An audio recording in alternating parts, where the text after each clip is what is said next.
Boleh tak kita ke Pulau Pinang? Kerana saya sentiasa akan bias dan saya mengaku kepada Universiti Apex iaitu USM. Maka kalau kita boleh bersama Profesor Datuk Insinyur Dr. Mahyudin Ramli iaitu USM, Timbalan Ketua Kluster Kejuruteraan Teknologi dan Alam Bina, Majlis Profesor. Assalamualaikum, Prof. USM, Timbalan Ketua Kluster. Prof, pandangan terus Prof pada bajet dan terutamanya tentang isu rumah yang mampu milik ini. Prof, pandangan terus Prof pada bajet dan terutamanya tentang isu. Terima kasih. Bajet 2015 yang bertemakan ekonomi kepulauan rakyat bagi saya merupakan satu bajet yang baik kerana ia mencakupi banyak aspek dengan 7 strategi yang merangkumi pelbagai pembangunan modal insan, pertumbuhan ekonomi, kesejahteraan rakyat dan juga pembangunan ataupun transformasi belia negara. Saya amat tertarik dengan satu isu perumahan yang melibatkan golongan belia, yang mana golongan ini biasanya tidak begitu diberi keutamaan sebelum ini. Dengan adanya bajet yang memfokuskan kepada perumahan untuk belia, saya rasa ini satu pendekatan yang cukup baik. Kerana ramai di kalangan belia yang masih belum mempunyai rumah sendiri, khususnya di kawasan ataupun di bandar. Dengan adanya program seperti ini, saya rasa ini satu pendekatan yang baik. Walaupun bilangan unit yang diperuntukkan untuk belia hanya terhad kepada 20,000. Walaupun bagaimanapun ini merupakan satu langkah permulaan. Dengan adanya program seperti ini, saya rasa ini akan merancakkan lagi pertumbuhan perumahan.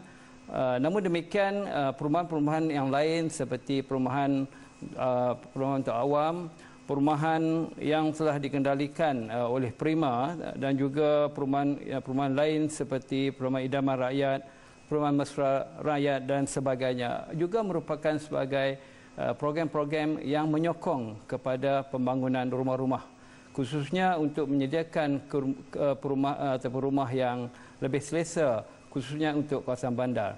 Saya melihatkan bahawa rumah bandar ataupun urban housing ini merupakan satu isu yang kritikal kerana kos rumah yang tinggi dan juga dengan kemampuan pemilikan yang terhad, khususnya oleh golongan-golongan yang berpendapatan sederhana, maka sudah tentu ini juga harus diberi tumpuan.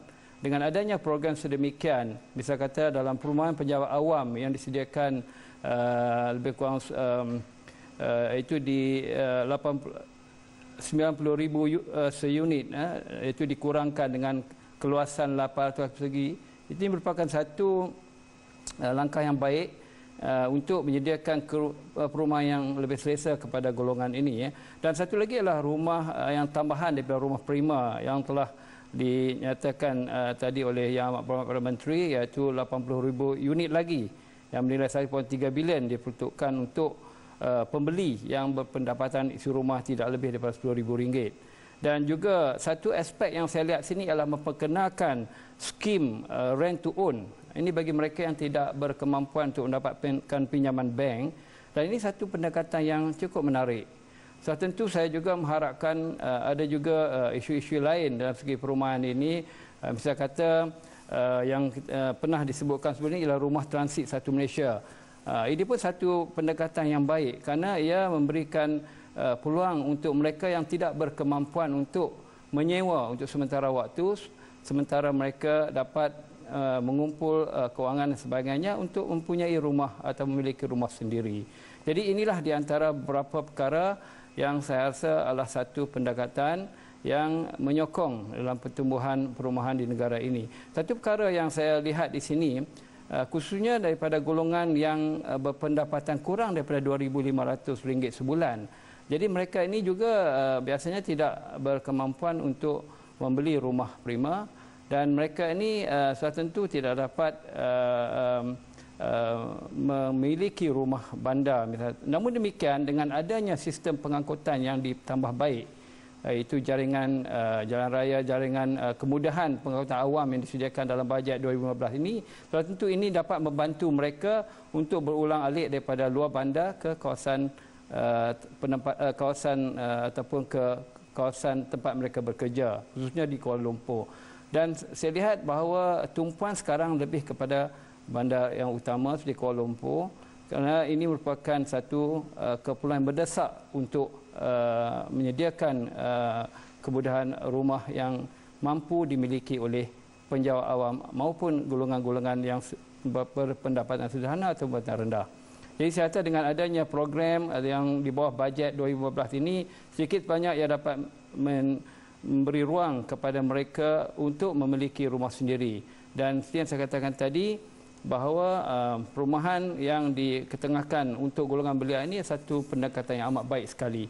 Dan saya juga ingin utarakan juga tentang yang dikatakan bank perumahan ini. Biasa diketengahkan oleh Yang Berhormat Menteri Kesejahteraan Bandar dan Perumahan baru-baru ini, di mana bank perumahan ini juga boleh menampung untuk membiayai pinjaman ataupun untuk memudahkan pembelian atau pemilikan rumah-rumah yang biasanya dihadkan oleh golongan-golongan yang berpendapatan rendah atau golongan yang tidak mampu ataupun affordable housing ini adalah untuk memberikan peluang kepada mereka menerusi bank perumahan. Ini kalau dapat direalisasikan merupakan satu pendekatan yang baik. Begitu juga kalau kita lihat kebanyakan rumah-rumah yang di bandar merupakan rumah yang berkos tinggi.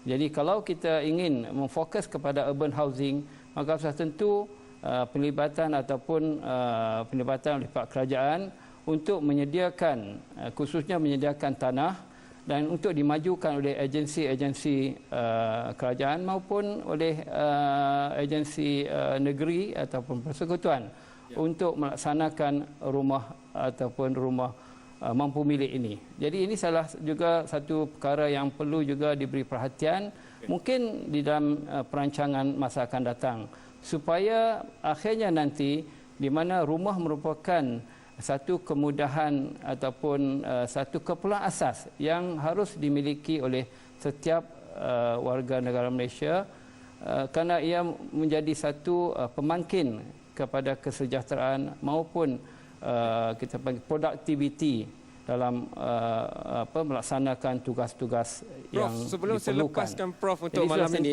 sekali lagi saya sebutkan bahawa saya nak sampuk satu soalan. Jadi, jika kita fokuskan kreativiti dan inovasi, dan USM memang terasnya adalah pengkajian dan pemikiran tentang kelestarian dalam aspek alam bina dan kelestarian itu, jika kita fokuskan kepada pendapatan hanya untuk belia, hanya untuk orang muda, bandar, bandaraya, perkampungan dan sebagainya, bagaimana dalam aspek kelestarian? Kerana ia bukan hanya tentang harga, tetapi juga tentang kualiti dan pembinaan yang sesuai untuk gaya hidup kelompok itu. Jika ini dilakukan, ia mungkin antara yang pertama dilakukan seumpamanya di dunia dalam bentuk polisi dan diimplementasikan. Ia mungkin antara yang pertama dilakukan seumpamanya. Ya, benar. Saya rasa ini juga tidak harus kita lupakan.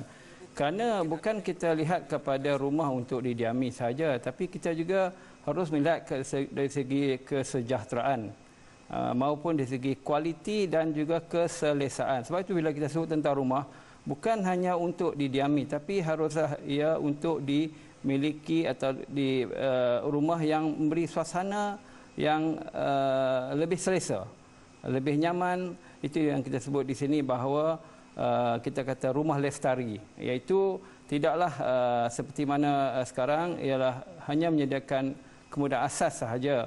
Tapi kalau rumah lestari ini biasanya ia memerlukan sedikit kos tambahan, kerana ia melibatkan dari sudut pengudaraan, dari sudut reka bentuk yang tidak terlalu padat, dan kemudahan-kemudahan prasarana serta kemudahan utility yang diperlukan untuk menjana satu suasana keharmonian di kalangan penghuni-penghuni rumah tersebut. Sekarang kita lihat kebanyakan rumah yang dibina itu rumah yang bertingkat, pangsapuri misalnya, tidak ada satu sinergi di mana hubungan di antara kejiranan itu agak berkurangan. Jadi dengan adanya satu rumah yang kita panggil rumah lestari, mungkin ini boleh diperkenalkan, kita dapat mewujudkan suasana yang lebih riang, ceria. Kerana ini satu elemen yang cukup penting yang kadang-kadang kita terlupa ataupun kita terlepas pandang untuk kita berikan tumpuan.